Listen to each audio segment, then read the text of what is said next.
नमस्कार, कंज्यूमर अड्डा में आपका स्वागत है। सर्दी का सितम कैसे बचे हम, ये सवाल सबके लिए बड़ा होता जा रहा है। बड़ा इसलिए होता जा रहा है क्योंकि इस बार हम देख रहे हैं कि लोग कुछ ज्यादा बीमार पड़ रहे हैं। पहली बात, क्योंकि शुरुआत होती है गले से, गला इन्फेक्ट होता है और उसके बाद सर्दी खांसी और इस तरह की परेशानियां, और धीरे धीरे ये इतना लंबा खिंच जाता है। तो आमतौर पर लोग मानते हैं कि 3-4 दिन की बात है, मौसम का बदलाव है, अगर कोई वायरल या इस तरीके का कोई भी इन्फेक्शन होता है तो मुक्ति मिल जाएगी। लेकिन अब हम देख रहे हैं कि ये कुछ ज़्यादा ही लंबा खिंच रहा है। तो आखिर ऐसा क्यों हो रहा है? दूसरी बात यह है कि क्या इससे बचा जा सकता है या फिर जो सीवियरिटी हम फेस कर रहे हैं उससे बचा जा सकता था? इन तमाम सवालों के जवाब हम तलाशेंगे आज इस कार्यक्रम में। तो पहले मिलते हैं हमारे मेहमानों से। हमारे साथ हैं इंद्रप्रस्थ अपोलो हॉस्पिटल्स के सीनियर कंसल्टेंट डॉक्टर तरुण साहनी, रोजवॉक हॉस्पिटल की consultant physician doctor Sharvari Dabhade दुआ और मधुकर रेनबो चिल्ड्रंस हॉस्पिटल की क्लिनिकल न्यूट्रिशनिस्ट समीक्षा कालरा। आप तीनों का बहुत बहुत स्वागत है। सबसे पहले डॉक्टर साहनी, ये क्या हो रहा है? इतनी ज्यादा लोग बीमार पड़ रहे हैं और अभी मौसम विभाग ये कह रहा है कि सर्दियां और पड़ने वाली है, शीतलहर पूरे उत्तर भारत में चालू हो गया है। तो क्या कुछ ज्यादा लोग बीमार पड़ रहे हैं और खास करके जो गले की शिकायत है वो कुछ ज्यादा ही हो रही है? क्या वजह है? इस सीजन में हर साल जो बीमारियां हैं वो थोड़ी बढ़ के आती हैं। ये बड़ी बात नहीं है कि इस साल भी हमें हो रहा है। इस साल मुझे जहां तक लग रहा है, लोग इतने कोविड से 2 साल से कमरों में बंद थे, घरों में बंद थे, तो सब आप मार्केटों में जाइए, आप होटल्स में जाइए, बहुत ही ज्यादा एक्सपोजर हो रहा है। लोग पार्क्स में हैं, सब जगह। तो आई थिंक एक तो एक्टिविटी लेवल बहुत ज्यादा है। Secondly, infection point of view से हम देख रहे हैं कि जो इन्फ्लुएंजा वायरस है, जो स्वाइन फ्लू का H1N1 वायरस है, जो कोविड का वायरस है, ये सारे वायरस इस टाइम पे बहुत ही प्रोमिनेंट तरीके से मौजूद हैं। एंड तीसरी चीज ये हो रही है कि नॉर्मली हम देखते थे कि हमें अगर वायरल फीवर हुआ या जुकाम हुआ, इन्फ्लुएंजा हुआ इस सीजन में, हम 2-3 दिन में, नहीं तो 5 दिन में ठीक हो जाते थे। इस बार जो बीमारी है वो ज्यादा खिंच रही है। पीपल आर टेकिंग 7, 8, 10 डेज पूरा रिकवरी करने में लिए। वो एक रीजन है, जो वायरस इन्फेक्शन। दूसरा है जो पोल्यूशन। हो सकता है इस साल दिल्ली में पोल्यूशन पहले से कम है, बट फिर भी पोल्यूशन काफी ज्यादा है, और उसके वजह से भी जो चेस्ट की इन्फेक्शन की बीमारियां हैं, स्पेशली एल्डरली पीपल या जिनको अस्थमा है, वो भी बीमार हो रहे हैं। तो मल्टीपल रीजंस है, और इन सब से हमें बचना तो जरूर चाहिए। जी, डॉक्टर शर्वरी, ये बताइए कि ये जो गले का इन्फेक्शन है ये मुंबई में तो पहले से भी बहुत कॉमन रहा है, लेकिन इस बार पूरे देश में ऐसा देखने को मिल रहा है, खास करके जहां सर्दी ज़्यादा पड़ रही है। गला इन्फेक्ट होता है लोगों का, आवाज़ बिल्कुल एकदम से बंद हो जाती है 2-3 दिन के लिए और फिर बहुत लंबा अरसा लगता है उसको ठीक होने में। साथ में बुखार, सर्दी और जो तमाम जो दिक्कतें होती है वो होती है। इसकी क्या कोई खास वजह है और क्या इससे बचा जा सकता है? राइट। जैसे कि हमने अभी सुना सर, 2 साल से हम सब लोग क्योंकि कमरों में बंद थे, ज्यादातर एक्टिविटीज हमारे रिस्ट्रिक्टेड रहे हैं, तो एक तरह से जो नेचुरल इम्यूनिटी है वो कहीं ना कहीं थोड़ा बहुत हैम्पर हुई है। उसमें कहीं ना कहीं हमने देखा है कि नेचुरल इम्यूनिटी से जो हम कई सारे फ्लू से बच रहे थे, वो इस साल हम नहीं बच पा रहे हैं। नॉट जस्ट दैट, पिछले साल क्योंकि कोविड 2 सालों से कोविड ही है जिसके बारे में हम सुनते आए हैं, तो फ्लू एक तरह से मास्क हो गया हमारे, वो कहीं ना कहीं डिटेक्ट नहीं हो पा रहा था क्योंकि ज्यादातर फोकस हम कोविड और कोविड से रिलेटेड अफेक्टेड लोगों पे दे रहे थे। लेकिन इस साल जैसे हम देख रहे हैं कि लोग बहुत मात्रा में बाहर निकल रहे हैं, सोशलाइजिंग, कम्युनिटी गैदरिंग्स बहुत ज्यादा हो रहे हैं, चाहे वो त्योहार है या शादियां हैं, और खासकर विंटर के टाइम में ये सारी ही बीमारियां उभर के आती है। उसके कई सारे कारण होते हैं सर। एक तो एनवायरमेंटल फैक्टर्स होते हैं, जैसे उसमें हम देखते हैं कि टेम्परेचर डिप के कारण वायरसेस जो है वो ज्यादातर एक्सपोजर उनके लिए इजी हो जाता है फ्रॉम एक इंडिविजुअल से दूसरे इंडिविजुअल में। दूसरी चीज है कि हमारी एक्टिविटी, जो हम समर्स में बाहर निकलते हैं, थोड़ा बहुत एक्सरसाइज करते हैं या फिर कोई भी एक्सरसाइज या एक्सरसाइज रिलेटेड एक्टिविटी करते हैं उसकी वजह से लंग्स जो है थोड़े हमारे बेहतर होते हैं इन सब वायरसेस को फाइट करने में। लेकिन विंटर्स में हम ज्यादातर अंदर कमरों में बंद होते हैं सर्दियों के कारण, या फिर पोल्यूशन लेवल्स बहुत ज्यादा होने के कारण लंग्स कहीं ना कहीं कमजोर होते हैं और उसी वजह से वायरसेस जो है उनको अटैक बहुत आसानी से कर सकते हैं। इसमें इम्यूनिटी एक बहुत बड़ा रोल प्ले करती है। जैसे जिनमें ऑलरेडी लंग्स कमजोर है या फिर कोई भी फेफड़ों की बीमारियां हैं, चाहे वो ब्रोंकाइटिस हो या अस्थमा हो, उनमें ये जब वायरस उनको अफेक्ट करता है तो वो थोड़ा सा लंबा चल सकता है, माने 7 दिन से या 7 दिन तक या 10 दिन तक उसके जो सिम्टम्स है वो हम उनमें देख सकते हैं। तो देखिए इसी को हम थोड़ा आगे बढ़ाते हैं और ये जो प्रॉब्लम है गले की या जो सर्दी का एक्सपोजर की जो दिक्कत होती है, तो ये बताइए डॉक्टर सर्वरी कि टैकल कैसे करना है? पहले दिन जब एहसास होता है उसके बाद इंसान क्या करे? क्योंकि इस वक्त जब हम ये बातचीत कर रहे हैं तब भी लाखों करोड़ों लोग सफ़र कर रहे हैं अभी। जी जी, जैसे कि मैंने कहा इसके जो सिम्टम्स हैं वो कई तरह के हो सकते हैं। जैसे बच्चों में इसके सिम्टम्स जो है वो ज्यादातर नज़ला, जुकाम या बुखार से शुरू हो सकते हैं, या फिर बड़ों में जिनमें ऑलरेडी फेफड़ों की कोई दिक्कत है, बीमारी है, उनमें ये सिम्टम्स थोड़े सीवियर होके उनमें सांस लेने में दिक्कत आ सकती है, या फिर ब्रीजिंग माने जिसमें चेस्ट से आपकी आवाज आने लगती है, ऐसे सीवियर सिम्टम्स भी देखे जा सकते हैं। लेकिन क्योंकि फ्लू जो है वो ज्यादातर वायरस अफेक्टेड जो भी चीजें हैं वो अपने आप ही ठीक होने में, माने उसका जो कोर्स होता है वो 5 से 7 दिन का होता है।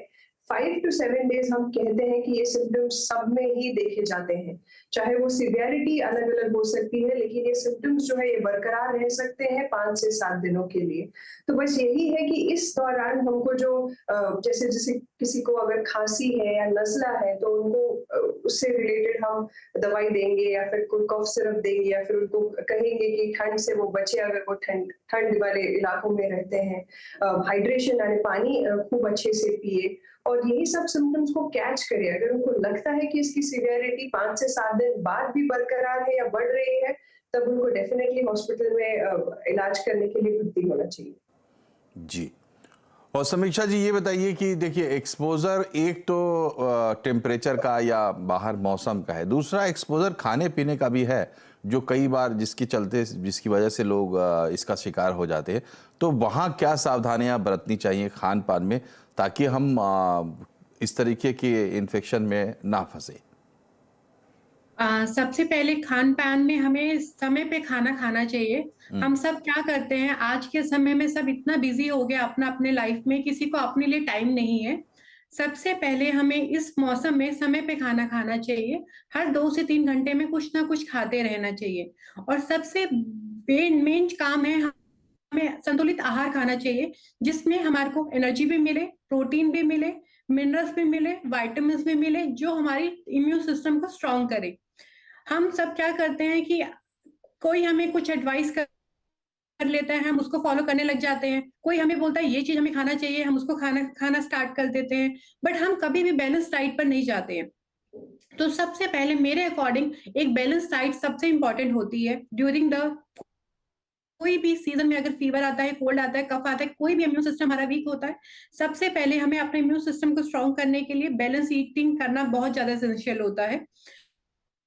सबसे इसके अलावा हम अपनी डाइट के अंदर होल ग्रेन डाइट में ऐड करें, जैसे बाजरा हो गया, मक्का हो गया, जो भी विंटर का एक सीजन में हमें खाना चाहिए उसको हम इंक्लूड कर सकते हैं। सारी सब्जियों का सेवन करें, बट हम सबके घर पर एक ही प्रकार की सब्जी बनती है जो हमारे बच्चों को पसंद होती है। बच्चों को भी वो सब्जी खिलाइए जो सीजन में चल रही होती है। फ्रूट्स का भी बहुत ज्यादा इंपॉर्टेंट है हमारी लाइफ में, बट आज के समय में बच्चों को फ्रूट्स पसंद नहीं है, तो मदर्स फैमिली वाले क्या करते हैं, फ्रूट्स की जगह हम उनको जूसेस देना स्टार्ट कर देते हैं। Juices not a solution. उसके लिए हमें बच्चों को कोशिश करते रहना चाहिए ऑन अ रेगुलर बेसिस कि वो फ्रूट खाए। इसके अलावा हम नट्स है वो डाइट में ऐड कर सकते हैं, देसी घी है वो हम डाइट में ऐड कर सकते हैं, बट डिपेंड करता है कि आपका बीएमआई किस रेंज में आता है, तो उसके अकॉर्डिंग हम डाइट में देसी घी भी इंक्लूड कर सकते हैं। And the main important part, start drinking plenty of water. हम सर्दी के मौसम में पानी कम पीते हैं बिकॉज हमें लगता है कि सर्दी है, पानी नहीं पिया जा रहा है, बट जितना आप अच्छे से वाटर का इंटेक रखेंगे उतना ही हमारी बॉडी डिहाइड्रेशन कम रहेगी। तो मेन हमारा फोकस रहेगा बैलेंस डाइट पर, जो हमारी बॉडी को, इम्यून सिस्टम को हाई साइड पर ला कर रखे।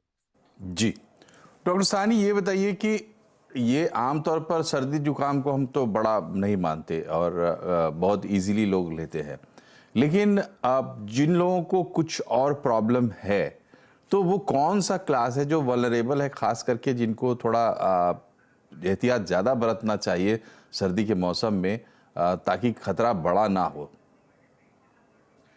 दो ग्रुप ऑफ पेशेंट्स हैं जिनको हमें ज्यादा ध्यान देना चाहिए। एक तो हैं जो हम सीनियर सिटीजन बोल रहे हैं, जो एल्डरली हैं, जिनको ऑलरेडी अस्थमा, चेस्ट इन्फेक्शन वगैरह की एक्सपोजर हो रही है। दूसरा सब ग्रुप ऑफ पेशेंट्स हैं जो छोटे बच्चे हैं, उनमें भी अगेन जो भी उनकी भी इम्यूनिटी थोड़ी कम होती है। तो ये दो एज ग्रुप्स हैं जिनको हमें ज्यादा ध्यान से ट्रीटमेंट करनी चाहिए। ट्रीटमेंट से पहले मैं ये कहूंगा प्रिकॉशंस, सबसे ज्यादा प्रिकॉशन इन ग्रुप में होनी चाहिए।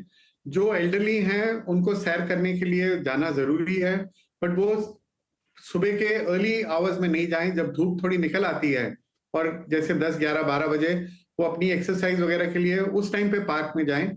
उस टाइम में कोहरा भी कम होता है, धुआं भी कम होता है, और वैसे भी हमारे को एक्टिविटी करनी चाहिए।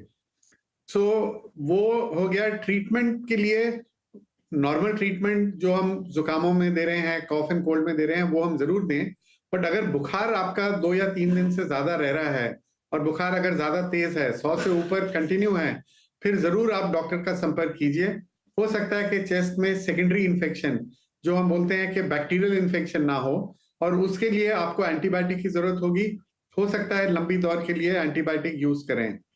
एल्डरली लोग अपना, कोविड में अब सबको आइडिया हो चुका है कि एक ऑक्सीजन मीटर उनकी अपनी फिंगर में लगा के रखते हैं, तो वो ऑक्सीजन मीटर फिर निकाल लीजिए। स्पेशली अगर एल्डरली लोग हैं घर पे, दादा दादी, नाना नानी घर पे हैं, और उनको कोई जुकाम हो गया, खांसी हो गई, तो उनका ऑक्सीजन सैचुरेशन आप जरूर चेक कीजिएगा। अगर शक हो रहा है कि वो कम हो रहा है, तो डॉक्टर से आप इमीडिएटली मिलिए। कोई डरने वाली बात नहीं है, ऐसा कोई जानलेवा बीमारी नहीं है, बट डेफिनेटली आपकी क्वालिटी ऑफ लाइफ और आपकी एनर्जेटिक एक्टिविटी जो है उसमें कमी हो जाएगी, और इसलिए प्रिकॉशन लेना और टाइमली ट्रीटमेंट लेना बहुत ही जरूरी है। जी, और डॉक्टर सानी ये बताइए कि इन दिनों जैसे अभी फिर से जो कोविड का एक शोर सा मचा है, और एक पूरी आप कह सकते हैं चर्चा है, लोग मन में डर भी है, लक्षण भी मिलते जुलते हैं, तो थोड़ा इसको लेकर भी लोग कंफ्यूज रहते हैं। इस चीज़ को कैसे टैकल करें? ये एक साइकोलॉजिकल प्रेशर भी लोगों पे हो जाता है अगर कोई भी सिम्टम्स आते हैं तो। नहीं, मुझे लग रहा है जो अब हम लोगों को आदत पड़ गई है 2 साल से, जो हम कोविड बिहेवियर बोल रहे हैं, सोशल डिस्टेंसिंग बोल रहे हैं, मास्किंग बोल रहे हैं, वो अब एक तरीके से हमारी जिंदगी का एक हिस्सा ही बन गए हैं। हॉस्पिटल्स में भी हमने अब मास्क पहन रहे हैं। और मैं ये भी कहूंगा कम्युनिटी में, स्पेशली अगर आप पार्टी में जा रहे हैं, फ्लाइट में जा रहे हैं, ट्रेन में जा रहे हैं, बस में जा रहे हैं, तो जरूर अपना मास्क पहनिए, और जितना दूरी आप सोशल डिस्टेंसिंग मेंटेन कर सकते हैं वो मेंटेन कीजिए। जो बेसिक हाइजीन के थे, अपने हाथ को धोना, टाइम पे घर पे आप वापस आते हो जूते बाहर रखना, आई थिंक वो सिंपल बेसिक डिसिप्लिन जो हम कोविड के टाइम में हमें उन्होंने सिखा दिया है, वो अगर हम सिंपल प्रिंसिपल्स फॉलो करेंगे, तो चाहे कोविड हो, चाहे इन्फ्लुएंजा हो, चाहे H1N1 हो, चाहे मंकी पॉक्स हो, कोई भी फीवर्स है, कोई भी इन्फेक्शन है, उससे हम डेफिनेटली बच सकते हैं। जी, तो ये कुछ सलाहें हैं, आप नोट करें, आपको इससे फ़ायदा होगा। डॉक्टर सरवरी, ये बताइए कि जब आदमी बीमार हो जाता है ऐसे मतलब एक्सपोजर से या सामान्य इन्फेक्शन जिसको हम बोलते हैं, सवाल आता है कि अब अपनी एक्टिविटीज़ को कैसे रेगुलेट करें? काम करने वाले लोग हैं, स्कूल जाने वाले बच्चे हैं, कॉलेज जाने वाले यूथ हैं, तो अब स्कूल जाएं नहीं जाएं, दफ्तर जाएं नहीं जाएं तो कितने दिन तक नहीं जाएं, क्या एक्टिविटीज़ करें और क्या कितना रेस्ट करें? मतलब अपनी एक्टिविटी को इस पीरियड में कैसे रेगुलेट करें, ये भी एक बड़ा सवाल होता है। जी, देखिए, ये बहुत ही अहम सवाल है, क्योंकि ज्यादातर जब ये इन्फेक्शंस के सिम्टम्स शुरू होते हैं तब हमारी इम्यूनिटी बहुत ही लो स्टेट में होती है, बहुत कम होती है। तो मान लीजिए अगर आपको फ्लू है, माने कोई वायरस अगर आपको इन्फेक्ट कर गया है, तो इतने लो इम्यूनिटी के कारण आपको और सेकेंडरी इन्फेक्शंस भी बहुत जल्दी कैच हो सकते हैं। तो डेफिनेटली रेस्ट जो है ये एक सबसे बड़ा मेडिसिन है, खासकर ऐसे टाइम पे जब आपको आपको बुखार है, आपको सर्दी खांसी वाले सिम्टम्स है, माने जब आपको एक्टिव इन्फेक्शन है, तब आप सबसे ज्यादा जो जिसको हम कहते हैं कि रेस्ट सबसे बढ़िया मेडिसिन होती है। और इस दौरान एक्सपोजर जितना आप लोगों से करें उतना अच्छा है, क्योंकि आप उस टाइम लो इम्यूनिटी के कारण और भी जो कहिए किसी वाटर बॉर्न डिसीजेस है जैसे डायरिया है या कोई और बैक्टीरियल इन्फेक्शन है, वो साथ ही साथ कैच कर सकते हैं। तो इस मामले में इवन बच्चों को स्कूल में भेजना अगर हम अवॉइड कर सकते हैं तो वो डेफिनेटली हमको करना चाहिए। या फिर ऑफिस है या फिर ऐसी जगह है, शादियां हैं, कोई गैदरिंग्स है जहाँ पे हम पता है कि हम लोगों से ज्यादा मिलना जुलना करेंगे, जहाँ पे एक्सपोजर चीजों का जैसे खान पान है या पानी है या फिर ऐसी कोई चीजें जो हम कंज्यूम करते हैं वो है, तो उन सबको हमको अवॉइड करके रेस्ट करना बहुत जरूरी है। खासकर फर्स्ट 5 डेज में, जिसमें हम देखते हैं कि अगर कोई सिवियरिटी माने अगर चेस्ट में वो इन्फेक्शन फैलने लगता है और उसकी वजह से कोई कॉम्प्लिकेशंस या निमोनिया डेवलप हो सकता है, वो फर्स्ट 5 डेज में हमें उसके लक्षण जो है वो कैच करना जरूरी है। नहीं तो वो उसके कॉम्प्लिकेशंस आगे चल के निमोनिया में डेवलप हो सकते हैं और फिर हॉस्पिटलाइजेशन की जरूरत पड़ सकती है। तो इस दौरान सिम्टम्स का बहुत सतर्क रह के हमको ध्यान रखना है और रेस्ट जो है वो बहुत बहुत जरूरी है। साथ रेस्ट के साथ जो हम मेडिसिन प्रिस्क्राइब करते हैं या तो डॉक्टर से या फिर अच्छी तरह से पानी पीना, हाइड्रेशन जो है वो रखना, बुखार अगर बहुत तेज है तो इमीडिएटली हॉस्पिटल में जाके डॉक्टर से मिलना, ये सारी चीजों का हमको ध्यान रखना चाहिए। जी, तो ये थी मोटी-मोटी बातें कि जब ठंडी ज़्यादा, सर्दी ज़्यादा पड़ रही है, उस वक़्त में आप कैसे पहले तो बच सकते हैं, और अगर आप एक्सपोज़ हो जाते हैं, आपकी तबीयत ख़राब हो जाती है, तो कैसे आपको ख़ुद को टैकल करना है, कौन-सा वो मोमेंट है, कौन-सी भी चीज़ें हैं जिनको आपको नोट करना चाहिए और उसके बाद डॉक्टर से संपर्क करना चाहिए। हाई ग्रेड फीवर अगर हो या इस तरह की तमाम चीज़ें, तो वो चीज़ें आपने नोट की होंगी। लेकिन अभी वक्त के जिस दौर में हम हैं, साल के जिस हिस्से में हम हैं, तो सबको नया साल मनाना है, पार्टीज़ होंगी, पिकनिक्स होंगी और लोग घूमने फिरने भी खूब निकल रहे हैं। तो ऐसे में क्या सावधानी बरतनी है, इस पर हम बात करेंगे एक छोटे से ब्रेक के बाद। बने रहिए हमारे साथ।